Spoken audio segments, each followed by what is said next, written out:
ஒவ்வொருவரும் கடைபிடிக்க வேண்டிய கடமைகளும் ஒழுங்குமுறைகளும் உண்டு.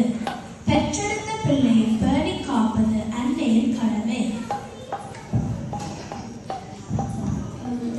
உணவும் உடையும் உரையும் கல்வியும் தந்து வளர்ப்பது தந்தையின் கடமையாகும். நாட்டுக்கு உகந்த நல்ல மாணவர் உருவாக்க ஆசிரியரின் கடமை ஆகும். கற்றவன் நடத்தலும் மாணவரின் கடமை. இளமையில் என்று கட்டளை எடுக்கிறார் ஔவையார். அவரது கட்டளையை மாணவர்கள் மீறக்கூடாது. இளமை பருவத்தில் கற்க வேண்டிய பாடங்களை மாணவர்கள் கற்க வேண்டும். துளி தெரிகின்ற பருவம் மாணவர் பருவம். இப்பருவத்தில் துடுக்கடைக்கு பள்ளிக்கு சென்று படிக்க வேண்டும். இளமை கல்வி சிறிய எழுத்து என்பர். எனவே மாணவர் பருவத்திலேயே கற்க வேண்டியவற்றை கற்பது மாணவரின் கடமையாகும். பெற்றோருக்கும் ஆசிரியருக்கும் நாட்டுக்கும் கட்டுப்பட்டவர்கள் மாணவர்கள்.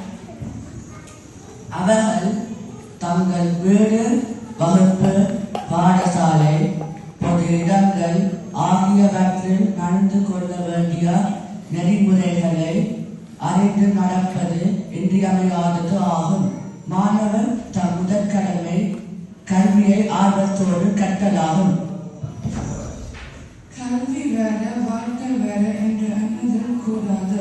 மாணவர் தாம் கற்றவற்றை நடைமுறை வாழ்க்கையில் பின்பற்றி வர வேண்டும். இதனையே திருவள்ளுவர் கற்க கசடர கற்பவை கற்றுப்பின் நிற்க அதற்கு தக என்கிறார். மாணவர்கள் வீட்டில் பெற்றோருக்கு அடங்கி நடத்தல் வேண்டும். அன்னையின் புதாவும் முன்னில் தேவும் என ஒருந்த வேண்டும். அதிகாலையில் இருந்து காலை கடன்களே முடிந்த பின் கடன்களை கருதல் வேண்டும். காலையில் சிறிது நேரம் படிப்பது நல்லது. காலையில் படித்தால் ஞாபக சக்தி வளரும். பின்னர் நீராடி உணவுண்டு சீருடை அணிந்து உரிய நேரத்துக்கு பாடசாலைக்கு செல்ல வேண்டும். மாலையில் சிறிது நேரம் விளையாடும் பின் படிப்பது நல்ல பழக்கம். ஆசிரியர் வகுப்பில் கொடுத்துள்ள எழுத்து பயிற்சியை செய்து முடிக்க வேண்டும். நீண்ட நேரம் கண்விழித்து படிப்பதும் பொழுது பொழுதுபின் தொழில் கொள்வதும் தவிர்க்கப்பட வேண்டும். பெற்றோருக்கு தேவையான இடத்தில் உதவுவதும் அவர்களை மதிப்பதும் மாணவர்களின் கடமையாகும். பாடசாலையில் ஆசிரியர் அறிவையும் ஒழுக்கத்தையும் புகட்டுகிறார்.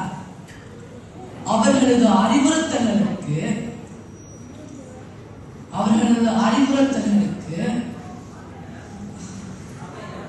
அமைய பணிந்து நடத்தலும் அவர்களது சொற்கேட்டு நடத்தலும் மாணவர் கடமையாகும்.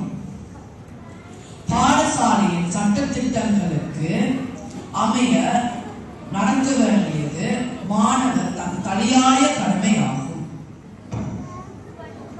ஆசிரியர்களுக்கு மதிப்பளித்து அவர்கள் அறிவுரைகளை செவிமடுத்து வாழ பழக வேண்டும். வகுப்பறைகளிலும் விளையாட்டு திடல்களிலும் பிற இடங்களிலும் அமைதி காக்க வேண்டும்.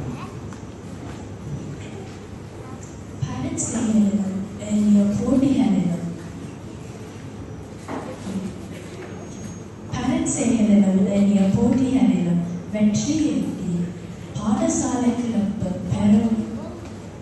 பெருமை சேர்ப்பவர்களாக மாணவர்கள் திகழ வேண்டும்.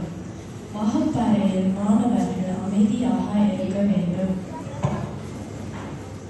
ஆசிரியர் பாடம் நடத்தும் போது ஆர்வத்துடன் கவனிக்க வேண்டும். மனதை சிதறவிடக்கூடாது. ஆசிரியர் வினாக்களுக்கு தக்க பதிலளிக்க தவறக்கூடாது.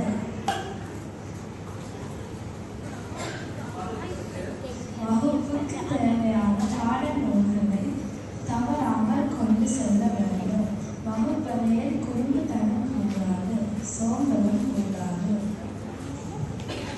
பொது இடங்களில் மாணவர்கள் ஒழுக்கமாகவும் பண்பாடுகளும் நடந்து கொள்ள வேண்டும்.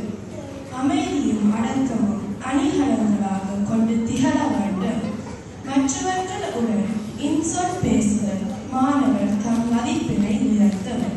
மாணவர்கள் பாட புத்தகங்களை மட்டும் படிப்பதோடு நின்று விடாது தமது அறிவை பெருக்க உதவும் நூல்களையும் செய்தித்தாள்களையும் சஞ்சிகைகளையும் படிக்க